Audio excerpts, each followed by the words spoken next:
Morning students, today I am going to discuss about health and physical education class 12th chapter number 7 chapter number 7 आज हम discuss करेंगे students. तो पहले हम ये बताना चाहूंगा मैं सभी स्टूडेंट्स को इस चैप्टर नंबर 7 का नाम जो है वो है physiology and injury in sports. हमने इसमें फिजियोलॉजी के बारे में भी बताना है, फिजिक्स जो होती है, जो कंपोनेंट होते हैं फिजिकल फिटनेस के, वो स्ट्रेंथ इंडोरेंस वो कैसे मतलब डिटरमाइन करते हैं, फैक्टर्स करते हैं, और फिर स्पोर्ट्स की इंजरी के बारे में भी इसमें बताना है। तो चैप्टर नंबर जो 7 रहेगा physiology and injury in sports. सबसे पहले मैं आप सभी स्टूडेंट्स को ये बताना चाहता हूं कि इस चैप्टर में कौन कौन से कंटेंट आएंगे। Physiological factors determining component of physical fitness, ठीक है। Physiological factors determining components of physical fitness, इसमें स्ट्रेंथ हो गया, आपका जो है स्पीड हो गया, एंडोरेंस हो गया, फ्लेक्सिबिलिटी आएगा। सेकंड कंटेंट इसमें हम डिस्कस करेंगे effects of exercise on cardio respiratory system. Third हम इसमें करेंगे effects of exercise on muscular system. और फिर उसके बाद हम डिस्कस करेंगे चैप्टर इसमें हम स्पोर्ट्स इंजरी में क्या क्या करेंगे, स्पोर्ट्स इंजरी होती क्या है, what do you mean by sports injury, what are the classification of sports injury, और what are the causes of sports injury, prevention और उसका ट्रीटमेंट करेंगे। और लास्ट में इस टॉपिक इस चैप्टर में लास्ट में एक कंटेंट रहेगा वो है फर्स्ट एड। उसका एम्स क्या है, what do you mean by first aid, और उसके एम्स एंड ऑब्जेक्टिव हम इसमें डिस्कस करेंगे। ये कंटेंट इस चैप्टर नंबर 7 में रहेंगे। अभी आज हम सबसे पहले आपको डिस्कस करने जा रहे हैं वो है फिजियोलॉजिकल फैक्टर्स डिटरमाइनिंग स्ट्रेंथ, ठीक है। तो चैप्टर जो हमारा है कौन सा था, फिजियोलॉजी। कौन सा चैप्टर था, physiology and injury in sports. इसमें कौन कौन से कंटेंट हैं, और जो ये कंटेंट है सबसे पहला कंटेंट कौन सा है, फिजियोलॉजिकल जो है हमारा physiological factors determining component of physical fitness. उसमें सबसे पहला कंपोनेंट कौन सा है, physiological factors determining strength.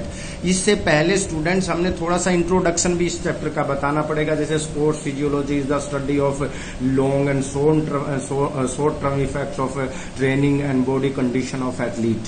It is the study of how exercise and sport activity alert the function and structure of our body, ठीक है।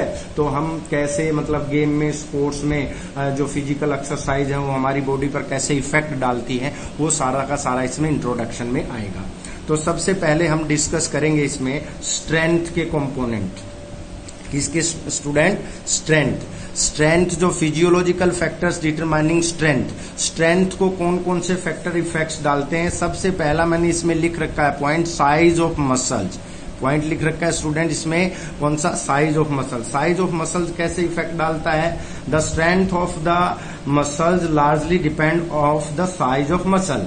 It is a well known fact that bigger and larger muscle can produce more force. जो बड़ी muscles होंगी वो ज्यादा energy और ज्यादा power क्या करेंगी, प्रोड्यूस करेंगे। इसलिए जिस बॉडी में मसल्स का साइज ज्यादा होता है, लार्जर होता है, कंपैरिजन किसमें, फीमेल में। मेल में जो मसल्स का लार्ज होती है मसल्स फीमेल के कंपैरिजन में, इसलिए मेल में जो क्या होती है, स्ट्रेंथ ज्यादा होती है। सेकंड हम इसमें डिस्कस करेंगे लेंथ ऑफ लिम्स की जो लेंथ होती है वो भी स्ट्रेंथ को इफेक्ट डालती है, ठीक है। लिम्स और मसल्स की जो लेंथ होती है, जितनी लंबी मसल्स और लिम्स रहेंगे उतनी ही ज्यादा जो है मेल और फीमेल में हमारी स्ट्रेंथ ज्यादा रहेगी। फिर हम बात करते हैं जेंडर की, ठीक है। जेंडर में हम बता सकते हैं कि जो मेल और फीमेल है, मेल में हमेशा जो पावर है, स्ट्रेंथ है, वो ज्यादा होती है कंपैरिजन फीमेल के, ठीक है।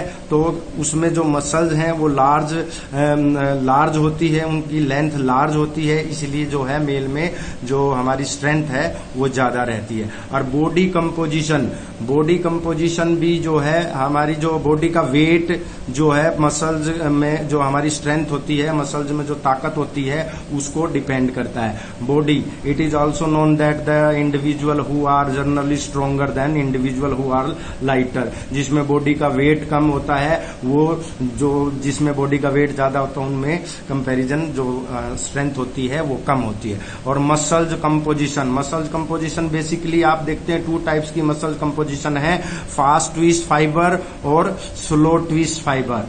तो क्या हुआ इसमें,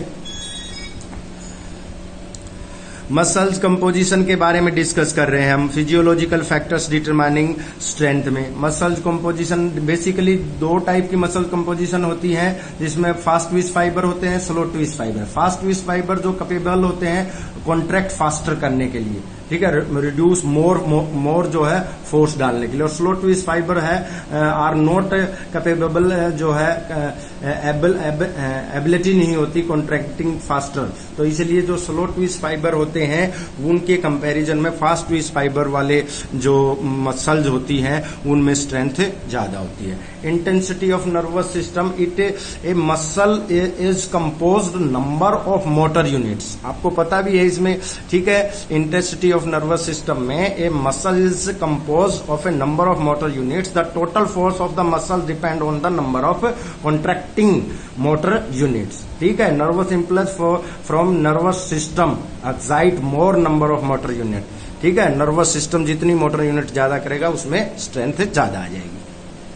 अब नेक्स्ट टॉपिक हम इसमें डिस्कस करेंगे students, physiological factors determining speed. Physiological factors determining speed, speed को कौन कौन से फैक्टर जो है डिटरमाइन करते हैं। सबसे पहले mobility of the nervous system. Mobility of the nervous system क्या है? Our muscles contract and relax at the maximum possible speed as seen in sprinting जो इवेंट होते हैं उनमें। This rapid contraction and relaxation of muscles is made possible by rapid excitation and inhibition of the concerned motor centres. जो हमारा जो होता है ना मोटर नर्वस सिस्टम का सेंटर, उससे this is called the mobility of the nervous system. The nervous system can maintain rapid excitation in hivings on for few seconds for which the excitation separates the neighboring centers causing tension of the entire body.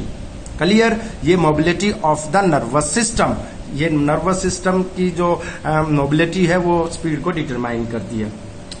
Second हम discuss करेंगे muscles composition. ये भी मैंने पहले बताया, दो type की basically muscles composition होती है, फास्ट ट्विस्ट फाइबर और स्लो ट्विस्ट फाइबर।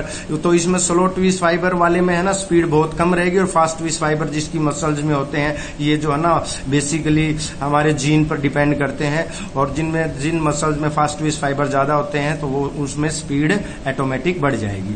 फ्लेक्सिबिलिटी, जिसकी बॉडी में flexibility, what do you mean bye flexibility? Flexibility is the range of movements of the joints. ठीक है, तो फ्लेक्सिबिलिटी जिसकी बॉडी में ज्यादा रहेगी तो वो फ्लेक्सिबिलिटी जो है किसको डिटरमाइनिंग करती है, कौन से फैक्टर है? फ्लेक्सिबिलिटी वाला फैक्टर स्पीड को बढ़ाता है। नेक्स्ट कौन सा रहेगा? Explosive strength. एक्सप्लोसिव स्ट्रेंथ भी बहुत इंपॉर्टेंट होती है स्पीड को बढ़ाने में। एक्सप्लोसिव स्ट्रेंथ भी बहुत ज्यादा इंपॉर्टेंट होती है। कैसे? For every quick and explosive movement and explosive strength is the indispensable.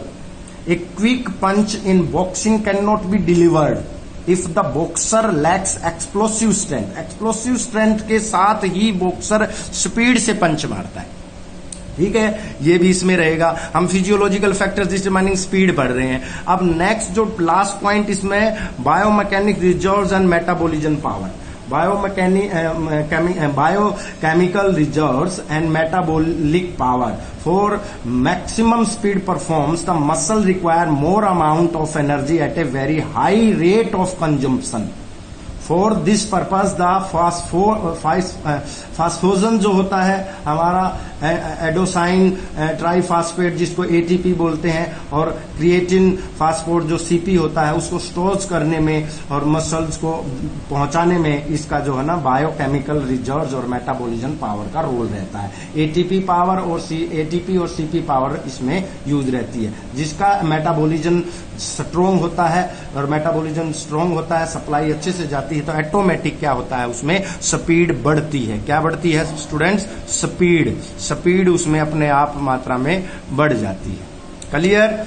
तो आज हमने दो टॉपिक डिस्कस किए स्टूडेंट। सबसे पहले तो हमने क्या किया कि चैप्टर नंबर जो हेल्थ एंड फिजिकल एजुकेशन है 12th क्लास में चैप्टर नंबर 7 है physiology and injury in sports. इसमें कंटेंट कौन कौन से, तो वो कंटेंट हमने डिस्कस किए 1 by 1।